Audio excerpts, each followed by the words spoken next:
जय महारुद्र, जय माँ काली, जय बाबा काल भैरव। मैं रुद्र आप सभी का स्वागत करना चाहूँ। मैं आज आपको एक साहूकार की कहानी बता रहा हूँ, ठीक है। ये बिल्कुल सच्ची कहानी है। जो हमारा नॉर्मली गांव है वहाँ से ये तकरीबन मतलब उसी का एक उत्तर में दूसरा गांव है, उत्तर दिशा में। वहाँ पर पहले एक साहूकार हुआ करता था, ठीक है। बाद में पता नहीं किन कारणोंवश उसके डेथ हुई। डेथ होने के बाद मतलब कुछ साल तो सही रहा, बट बाद में एक चीज़ होने लगी, ठीक है।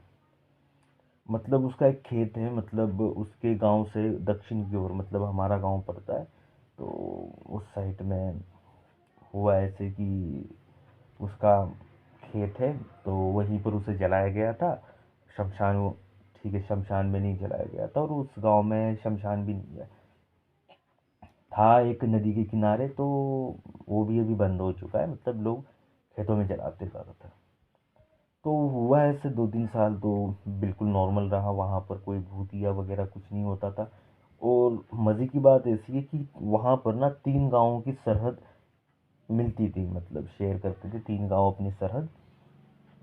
वहाँ पर एक हनुमान जी का मंदिर है। तो हनुमान जी के मंदिर से उत्तर की ओर, ठीक है, थोड़ा सा मतलब मान लो एक 500 मीटर गए ना, वहाँ पर जाने पर बंदा ऑटोमेटिक दिशा भूल जाता था, मतलब उसको जाना किधर है उसको पता नहीं, बस वो घूमता रहता था, ठीक है। और एक्चुअली में ऐसा होता था कि उसे सही रास्ता कभी नहीं मिलता था, जब तक सुबह ना हो जाए ना तब तक उसे सही रास्ता नहीं मिलता था। मान लो उसे जाना है पूर्व की ओर, और वो पूर्व समझेगा दक्षिण को, नहीं तो उत्तर को, नहीं तो पश्चिम को, बस उधर ही चलता जाएगा। जब सुबह होगी तब उसे पता चलेगा कि यार मैं गलत दिशा में आ गया, ठीक है। और उसके साथ जो बंदा जाता था ना, ये हर किसी के साथ नहीं होता था, ये बहुत ही कम लोगों के साथ होता था, ठीक है। तो ऐसे ही मतलब ये हमें कैसे पता चला, ठीक है। मतलब मेरे पापा तब छोटे थे, ये पापा मुझे ज़्यादातर कहानी सुनाते हैं। तो हमारे घर में एक नौकर था, मतलब बहुत सारे नौकर थे, तो उसमें से एक नौकर था। और रात में उसी दिशा में, मतलब पहले गाड़ियाँ ज़्यादा तो होती नहीं थी, और पापा मेरे ज़्यादा डरते नहीं थे। तब पापा ना उस नौकर के साथ उसी दिशा में चले गए, उसी खेतों में। कुछ काम था उधर, रात के तकरीबन आते आते 11-12 बजे थे। तो वो नौकर की ना ऑटोमेटिक दिशा बदल गई। पापा को बोलता है, या नहीं यार पाटिल हमें इधर जाना है। तो यार गलत दिशा बताने लग गया, तो आ ही नहीं रहा, वहां से आ ही नहीं रहा। पापा ने यार उसे पकड़ के घसीटते घसीटते कैसे तो, मतलब जब तक वो हनुमान जी का मंदिर नहीं क्रॉस करे ना, तब तक वो ऐसा ही बोला। जब हनुमान जी का मंदिर जब क्रॉस हुआ तब पूरा नॉर्मल, ठीक है। तो ऐसा हुआ। तो एक्चुअली में वो साहूकार जो है, तो करता क्या था कि वहाँ से आने जाने दोपहर में ज़्यादातर निकलता था, दोपहर 12 से 2 बजे के बीच में आता था, और रात भर आता था, अमावस पूनम की रात में। पहले कोई भी आता जाता था तो करता हुआ ऐसा था कि खाने के लिए, मान लो तुम कुछ खाने की चीज़ लेके आ रहे हो, तो ऐसे उठा करके ना अपना खाने की, तुम वो बोलता था खाना मुझे दे दो, मैं तुम्हें पैसे दूंगा। और पैसे भी इतना देता था, साला बोरी भर के पैसे देता था।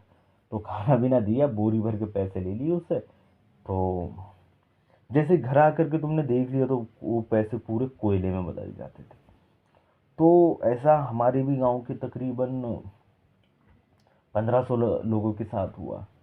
बट बाद में लोगों ने बोला कि यार यहाँ पर ऐसे ऐसे बोला जा रहा है कि साहूकार पैसे दे रहा है, तो ये बात कहाँ तक सच है। तो एक दिन ऐसा हुआ कि लोग देखने गए, रात में अमावस्या की रात थी, तो ऐसे दूर से देखने गए। साहूकार आया। साहूकार आकर के वहां पर खड़ा हुआ, आग लगाई, और थोड़ा दूर गया, आग से थोड़ा दूर गया, और ऐसे मतलब दोनों हाथ से ना ऐसे पैसे गिन रहा है ऐसे, और नीचे डाल रहा है। भाई साहब जैसे जैसे पैसे हो रहा है ना, साहूकार भी मतलब ऐसे हवा में उठ रहा है। और एक्चुअली में साहूकार ना प्रेत बन चुका था, ठीक है। ऐसे मतलब ऊपर उठता जा रहा है साहूकार, ठीक है। मतलब लोग ऐसा कहते हैं कि उसने कम से कम 6 से 7 फीट का ढेर बना लिया पैसों का। अब हुआ जी ऐसे, इंसान की तो लालची फितरत, साले कमीने लालची ही होते इंसान, ठीक है। तो इन्होंने ना साहूकार को हड़पने के चक्कर में यार दो जोर से भाग गए पूरे लोग। जा कर के वो पैसे लेने लग गए, कोई यार उछल उछल के जाने लगा और जा कर के ना पैसों पर कूद गए। पैसा अब ये भाई साहब पैसे पर कूदते उससे पहले साहूकार ने पैसे कर दिए जी वहाँ से गायब। भाई साहब ये मुंह के बल गिरे जा कर के गड्ढे में। ठीक है, तो लालचियों का तो यही होना था। तो साहूकार में बाद में बहुत सारे लोगों को परेशान करा। ठीक है, कहाँ ऐसे जाता है कि मतलब जितने भी लोग गए थे साहूकार को देखने, तो उनमें से कोई भी बंदा 5 साल से ज़्यादा नहीं जिंदा बचा। ठीक है, किसी ना किसी कारणों से या किसी ना किसी चीज़ से वो बंदे की मौत होती ही रही और बंदे मरते ही गए। ठीक है, तो ऐसे थी जी मतलब हमारे यहाँ की एक साहूकार की कहानी। ठीक है, और बताया जाता है वो जीते जी हमारा इतना मक्खी चूसता ना, किसी को उसने एक मतलब कुछ भी फ्री में नहीं दिया। इतनी ठीक है, फ्री में क्या है, दान भी नहीं दिया उसने। अगर बच्चा भी जाता था ना उससे भी पैसा लेता। ठीक है, इतना मक्खी चूसता है साहूकार। तो आपको अगर अच्छी लगी ये कहानी तो लाइक करें, शेयर करें, सब्सक्राइब करें। जय महा